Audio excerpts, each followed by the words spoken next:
बिस्मिल्लाहिर्रहमानिर्रहीम। अस्सलाम वालेकुम भाई, तुहाडा भाई गुलाम मुस्तफा तुहाडे लिए अज लैके आया जी तुहाडे अपने यूट्यूब चैनल CTN ट्रैक्टर ते बेलारस 510 ट्रैक्टर फॉर सेल। सजनों मॉडल है जी 2006 मॉडल है। कंडीशन तुहानूं इसकी विखा दिंदे जी। छत इस नूं लगी हुई है, बंपर इस नूं लग्या होया है सजनों।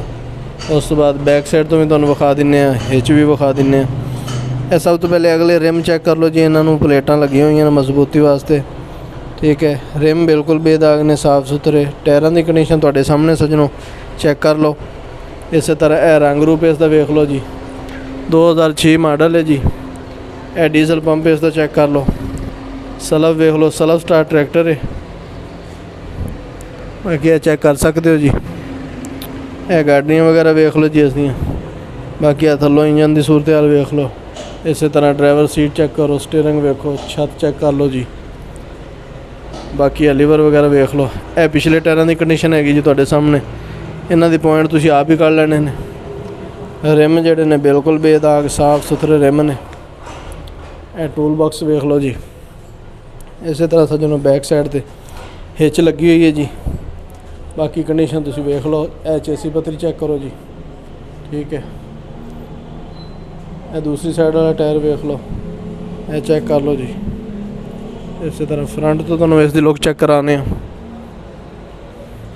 तहसील चिश्तियां, ज़िला बहावलनगर की लोकेशन दे विच ट्रैक्टर खलोता जी। बंपर लगे हुए जी माशाअल्लाह। बाकी उत्तों इसकी लुक चेक कर लो। दूसरी साइड वाला टायर अगला वेख लो जी।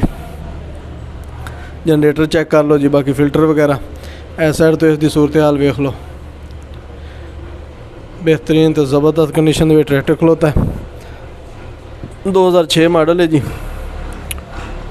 कैश के खुले वर्के ने। 13.5 लाख रुपये मालक इसकी डिमांड कर रहे हैं। 13.5 लाख रुपया, ठीक है जी। 13.5 लाख रुपया इसकी डिमांड कर रहे हैं। मौके पर कमी पेशी नहीं होएगी। फाइनल 13.5 लाख रुपया। तो कोई सज्जन वीर भरा मेरा खरीदना चाहे वो रबता कर सकता है। रबता नंबर डिस्क्रिप्शन दे दिता है, उत्थों रबता करके तो तुसीं ये ट्रैक्टर खरीद सकते हो। अपने वीर नूं दिओ इजाज़त। एक नवीं वीडियो लैके फिर हाज़र होवांगे। उदों तक अल्लाह हाफिज़।